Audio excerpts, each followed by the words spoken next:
Back to Pavithra's creation. ಎಲ್ಲರೂ ಹೇಗಿದ್ದೀರಾ? ನಾನು ಸೂಪರ್ ಡೂಪರ್ ಆಗಿದ್ದೀನಿ, ನೀವು ಕೂಡ ಸೂಪರ್ ಡೂಪರ್ ಆಗೇ ಇರ್ತೀರಾ ಅಂತ ಹೇಳಿ ಭಾವಿಸ್ತೇನೆ.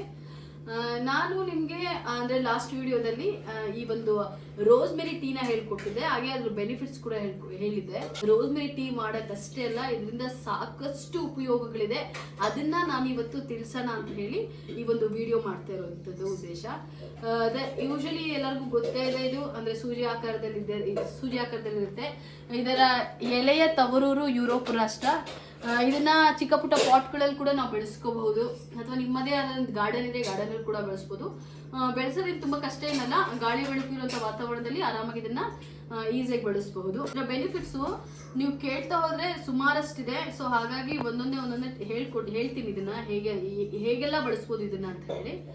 ಸೊ ಈ ವಿಡಿಯೋನ ಕಂಪ್ಲೀಟ್ ಆಗಿ ಮಿಸ್ ಮಾಡದೆ ನೋಡಿ, ನಿಮಗೆ ಎಲ್ಲಾ ಟಿಪ್ಸ್ ಆಲ್ಮೋಸ್ಟ್ ಇದು ಉಪಯೋಗ ಆಗುವಂತ ಟಿಪ್ಸ್ಗಳೇ ಇದು. ಸೊ ವಿಡಿಯೋನ ಕೊನೆ ತನಕ ಪೂರ್ತಿಯಾಗಿ ನೋಡಿ. ಇದರ ಮೊದಲ ಟಿಪ್ ಏನಪ್ಪಾ ಅಂತಂದರೆ ರೋಸ್ಮೆರಿ ಟೀ. ಈ ರೋಸ್ಮೆರಿ ಟೀನ ಲಾಸ್ಟ್ ವಿಡಿಯೋದಲ್ಲಿ ಕೂಡ ಹೇಳಿದ್ದೆ ನಾನು ನಿಮಗೆ, ಇದರ ಬೆನಿಫಿಟ್ಸ್ ಏನು ಅಂತ ಹೇಳಿ. ಸೊ ಮೊದಲ ಟಿಪ್ ಇದೆ ಅಂತಲೇ ಹೇಳ್ಬೋದು. ಕಾಫಿ ಟೀ ಬದಲಾಗಿ ಇದನ್ನು ರೂಢಿ ಮಾಡ್ಕೋಬೋದು. ಇದರ ಇನ್ ಡೀಟೈಲ್ ಬೆನಿಫಿಟ್ಸ್ ಬೇಕು ಅಂತಂದರೆ ನಾನು ಒಂದು ವಿಡಿಯೋ ಮಾಡಿದ್ದೀನಿ, ಹೋಗಿ ಆ ವಿಡಿಯೋನ ನೋಡಿ, ಡಿಸ್ಕ್ರಿಪ್ಷನಲ್ಲಿ ಹಾಕಿರ್ತೀನಿ. ಟೀಯ ಕೂಡ ಬಳಸ್ಬೋದು. ಇದನ್ನ ಹೇಗೆ ಮಾಡಿದೆ ಅಂತ ಹೇಳಿ ನೋಡಿದ್ರೆ ಈ ವಿಡಿಯೋದಲ್ಲಿ. ಇದನ್ನ ನೀವು ಡೈಲಿನೂ ಈಗ ಕಾಫಿ ಟೀ ಅಡಿಕ್ಟ್ ಇರೋರು ಅಟ್ಲೀಸ್ಟ್ 2 ಡೇಸ್ಗೆ ಒಮ್ಮೆ ಈ ಒಂದು ಟೀನ ನೀವು ಅಂದ್ರೆ ಕ್ರಮೇಣವಾಗಿ ಬಳಸ್ತಾ ಹೋದ್ರೆ ಸ್ವಲ್ಪ ಟೀ ಕಾಫಿ ಅಡಿಕ್ಟ್ ಇಂದನೂ ದೂರ ಇರ್ತೀರಾ, ಹಾಗೆ ಹೆಲ್ತ್ ಕೂಡ ಬೆನಿಫಿಟ್. ಇದನ್ನ ಸ್ಟೀಮರ್ ಆಗಿ ಕೂಡ ಬಳಸ್ಕೋಬಹುದು. ಅಂದ್ರೆ ಕುದಿಯೋ ನೀರಲ್ಲಿ ಈ ಒಂದು ಎಲೆಯನ್ನ ಹಾಕಿ ಚೆನ್ನಾಗಿ ಕುದಿಸಿ ಅದರಿಂದ ಬರುವಂತಹ ಆವಿನ ತಗೊಳ್ಳೋದ್ರಿಂದ ಕೂಡ ಸಾಕಷ್ಟು ಸ್ಕಿನ್ಗೆ ಬೆನಿಫಿಟ್ಸ್ ಅಂತಾನೆ ಹೇಳ್ಬಹುದು. ಸೌಂದರ್ಯವರ್ಧಕ ಪ್ರಾಡಕ್ಟ್ಗಳಲ್ಲಿ ಈ ಒಂದು ರೋಸ್ಮೆರಿಯನ್ನು ಅಂದರೆ ಯಥೇಚ್ಛವಾಗಿ ಬಳಸ್ತಾರೆ. ಸೊ ಇದನ್ನು ನಾವು ಯಾವುದೇ ಕೆಮಿಕಲ್ ಇಲ್ಲದೆ ಡೈರೆಕ್ಟಾಗಿ ನೀರಿಗೆ ಹಾಕಿ ಆವಿ ತಗೊಳ್ಳೋದ್ರಿಂದನೇ ತುಂಬಾ ಒಳ್ಳೆ ಬೆನಿಫಿಟ್ ಅಂತಲೇ ಹೇಳ್ಬೋದು. ಸ್ಕಿನ್ ಕೂಡ ತುಂಬ ನೋಡಿ ಕೋಮಲ ತ್ವಚೆಯಿಂದ ಹೊಳಿತಾ ಇರುತ್ತೆ. ಸೊ ಇದು ಯಾವುದೇ ಥರ ಸೈಡ್ ಎಫೆಕ್ಟ್ ಇರಲ್ಲ. ಯೂಶಲಿ ನಾವು ಮೌತ್ ಫ್ರೆಶ್ನರ್ಗೋಸ್ಕರ ಅಂದರೆ ಬಾಯ್ ಸ್ಮೆಲ್ ಬರುತ್ತೆ ಅಂತ ಹೇಳಿ ಎಷ್ಟೊಂದು ಥರದ ಚ್ಯೂಂಗಮ್ ನಾವು ಮೌತ್ ಫ್ರೆಶ್ನಿಂಗ್ ಚ್ಯೂಂಗಮ್ನ ನಾವು ಅಗಿತಿರ್ತೀವಿ. ಯೂಶಲಿ ಅಂದರೆ ಬೆಳಗ್ಗೆಯಿಂದ 8 ಗಂಟೆಗಳ ಕಾಲ ಕೂತ್ಕೊಂಡು ಕೆಲಸ ಮಾಡೋದ್ರಿಂದ ಯೂಶಲಿ ನಾವು ಬಾಯಿ ಮುಚ್ಚಿರ್ತೀವಿ. ಹಾಗಾಗಿ ಅಂದರೆ ಒಂದು ಬ್ಯಾಡ್ ಸ್ಮೆಲ್ ಬರುತ್ತೆ ಎಲ್ಲರಲ್ಲೂ. ಅಂದರೆ ಎಲ್ಲರಿಗೂ ಬರಲ್ಲ, ಇದು ಕೆಲವೊಬ್ಬರಿಗೆ ಆ ಥರದ ಸಮಸ್ಯೆ ಇದ್ದೇ ಇರುತ್ತೆ. ಸೊ ಅಂಥವರೆಲ್ಲ ಸೆಂಟ್ರಲ್ ಫ್ರೆಶು ಈ ಥರದ್ದು ಏನೇನೋ ಚ್ಯೂಂಗಮ್ ಆಗಿತಿರ್ತಾರೆ, ಅದರಲ್ಲೆಲ್ಲ ಶುಗರ್ ಕಂಟೆಂಟ್ ಇದ್ದೇ ಇರುತ್ತೆ. ಸೊ ಅದ್ರ ಬದಲಾಗಿ ಈ ಒಂದು ಎಲೆಗಳ ದಳಗಳನ್ನ ನೀವು ಬಳಸೋದ್ರಿಂದ ಅಂದ್ರೆ ಯೂಶಲಿ ಈ ತರದ್ದು ನೋಡ್ತಾ ಇರ್ಬೋದು. ಇದನ್ನ ಒಣಗಿಸಿ ಏನಂದ್ರೆ ನೆರಳಲ್ಲೇ ಒಣಗಿಸಿ ಪ್ಯಾಕ್ ಮಾಡಿ ಕೂಡ ಇಟ್ಕೋಬಹುದು, ಅಥವಾ ಈ ತರದ್ದು ಫ್ರೆಶ್ ಆಗಿರುವಂತ ಎಲೆಗಳನ್ನೇ ನಾವು ಕೂಡ ಬಳಸ್ಬೋದು. ಜಸ್ಟ್ ಒಂದೇ ಒಂದು ಎಲೆನ ನನಗೆ ನಿಮ್ಗೆ ತೋರಿಸ್ತಾ ಇದೀನಿ. ಈಗ ಜಸ್ಟ್ ಒಂದೇ ಒಂದು ಎಲೆನ ಚೆನ್ನಾಗಿ ಚೂ ಮಾಡಿದ್ರೆ, ಅಂದ್ರೆ ಬಾಯಿ ತುಂಬ ಇದನ್ನ ಹಾಕೊಂಡು ಚೂ ಮಾಡ್ತಿದ್ರೆ ನೀವು ಅಂದರೆ ನನಗೆ ಇದನ್ನ ವಿಡಿಯೋದಲ್ಲಿ ಅದು ಹೆಂಗೆ ಎಕ್ಸ್ಪ್ಲೇನ್ ಮಾಡಬೇಕು ಅಂತ ಗೊತ್ತಾಗ್ತಾ ಇಲ್ಲ. ನಿಜವಾಗ್ಲೂ ಇದು ಯಾವುದೋ ಒಂದು ಸೆಂಟರ್ ಫ್ರೆಶ್ ರೀತಿ ವರ್ಕ್ ಆಗುತ್ತೆ. ಸೊ ಇದನ್ನ ಕೂಡ ನೀವು ಟ್ರೈ ಮಾಡ್ಬೋದು.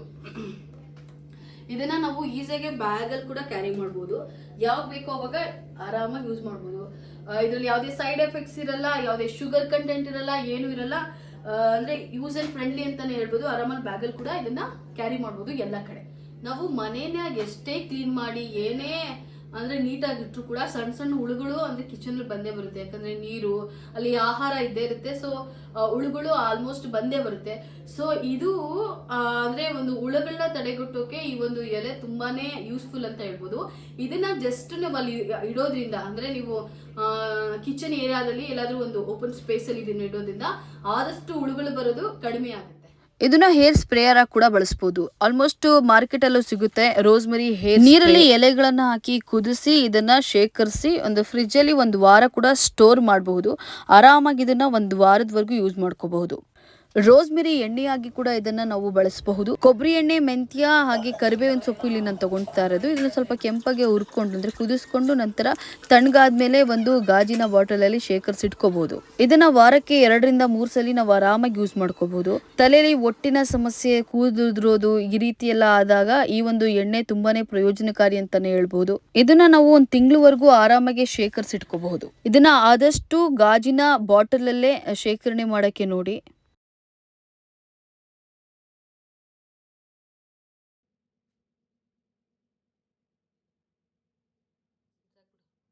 ನೋಡಿದ್ರಲ್ಲ ಫ್ರೆಂಡ್ಸ್, ನಾನು ಎಷ್ಟೆಲ್ಲ ಟಿಪ್ಸ್ ಹೇಳಿ ಅಂತ ಹೇಳಿ.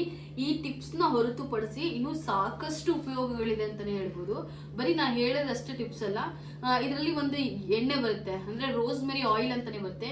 ಈ ಆಯಿಲ್ನ ಡೈಲಿ 2 ಡ್ರಾಪ್ಸ್ ಅಂದ್ರೆ ಸೇವನೆ ಮಾಡೋದ್ರಿಂದ ಹಾರ್ಟ್ ಬಂದು ಗುಡ್ ಕಂಡೀಷನ್ ಅಲ್ಲಿ ಇರುತ್ತೆ. ಜೊತೆಲಿ ಇದೊಂದು 2 ಡ್ರಾಪ್ಸ್ ನ ನಾವು ದೀಪದ ಎಣ್ಣೆ ಅಂದ್ರೆ ದೀಪ ಹಚ್ಚುತ್ತೀವಲ್ಲ, ಆ ದೀಪ ಹಚ್ಚೋ ಎಣ್ಣೆಗೆ ಈ ಒಂದು ಆಯಿಲ್ ನ ರೋಸ್ಮೆರಿ ಆಯಿಲ್ ನ 2 ಡ್ರಾಪ್ಸ್ ಹಾಕೋದ್ರಿಂದ ಒಂದು ಪಾಸಿಟಿವ್ ವೈಬ್ಸ್ ಹಾಗೆ ಒಂದು ಒಳ್ಳೆ ಅರೋಮಾ ಬರುತ್ತೆ ಅಂತ ಕೂಡ ಹೇಳ್ತಾರೆ. ಕಾಸ್ಮೆಟಿಕ್ಸ್ ಅಲ್ಲಿ ಜೊತೆಯಲ್ಲಿ ಡಿಯೋಡೆಂಟ್ ಗಳು ಕೂಡ ಇದನ್ನ ನಾವು ಬಳಸೋ. ಜೊತೆಲಿ ಇದ್ರದ್ದು ಒಂದು ಗುಳಿಗೆ ಬರುತ್ತೆ, ಅದನ್ನ ನಾವು ಅಂದ್ರೆ ಕಬೋರ್ಡ್ ಅಲ್ಲಿ ಇಡೋದ್ರಿಂದ ಅಂದ್ರೆ ಆ ಒಂದು ಆಯಿಲ್ ಬರುತ್ತಲ್ಲ, ಅಥವಾ ಆಯಿಲ್ ಇಲ್ಲ ಅಂತಂದ್ರೂ ಕೂಡ ಇದೇ ಎಲೆನ ನಾವು ಕಬೋರ್ಡ್ ಅಲ್ಲಿ ಇರೋದ್ರಿಂದ ಬ್ಯಾಡ್ ಸ್ಮೆಲ್ ಅವಾಯ್ಡ್ ಆಗುತ್ತೆ. ಅಥವಾ ಮನೇಲಿ ಹಾಲಲ್ಲಿ ಎಲ್ಲಾದ್ರೂ ಒಂದ್ ಕಡೆ ನೆಡೋದ್ರಿಂದನೂ ಕೂಡ ಅಷ್ಟೇ, ಜಸ್ಟ್ ಈಗ ಎಲ್ಲೋ ಒಂದ್ ಕಡೆ ಇಡೋದ್ರಿಂದನೂ ಅಷ್ಟೇನೆ ಒಳ್ಳೆ ಸ್ಮೆಲ್ ಬರುತ್ತೆ. ಅಂದ್ರೆ ಅದ್ರ ಪಕ್ಕದಲ್ಲಿ ಹೋದಾಗೆಲ್ಲ ಒಂದು ಒಳ್ಳೆ ಅರೋಮಾ ಬರುತ್ತೆ. ಸೊ ಇದು ಸಾಕಷ್ಟು ಹರ್ಬ್ಸ್ ಗುಣಗಳಿದೆ, ಜೊತೆಯಲ್ಲಿ ಒಂದು ಒಳ್ಳೆ ಗುಡ್ ವೈಬ್ಸ್ ಕೂಡ ಹೆಲ್ಪ್ ಮಾಡುತ್ತೆ. ಸೊ ಇದು ಮಸ್ಟ್ ಅಂಡ್ ಶುಡ್ ಈ ಗಿಡನ ನೀವು ಎಲ್ಲರೂ ಕೂಡ ಮನೆಯಲ್ಲಿ ಅಂದ್ರೆ ಬೆಳೆಸಿ ಅಂತ ಕೂಡ ನಾನು ಸಜೆಸ್ಟ್ ಮಾಡ್ತೀನಿ. ಇದು ಒಂದು ಉಪಯೋಗಕ್ಕಲ್ಲ, ಬಹು ಉಪಯೋಗಕ್ಕೆ ಇದು ಹೆಲ್ಪ್ ಮಾಡುತ್ತೆ ಅಂತಾನೆ ಹೇಳ್ಬೋದು. ಪ್ರತಿಯೊಬ್ಬರ ಮನೆಗೆ ಇದನ್ನ ಬೆಳೆಸಿದ್ರೆ ತುಂಬಾನೇ ಹೆಲ್ಪ್ಫುಲ್ ಅಂತಾನು ಹೇಳ್ಬೋದು. ಥ್ಯಾಂಕ್ ಯು ಸೋ ಮಚ್ ಈ ಒಂದು ವಿಡಿಯೋನ ಪೂರ್ತಿಯಾಗಿ ನೀವೆಲ್ಲರೂ ನೋಡಿದ್ದಕ್ಕೆ. ಜೊತೆಯಲ್ಲಿ ಈ ಟಿಪ್ಸ್ ನಿಮ್ಗೆ ಇಷ್ಟ ಆದ್ರೆ ಪ್ಲೀಸ್ ನನಗೆ ಕಮೆಂಟ್ ಮಾಡಿ.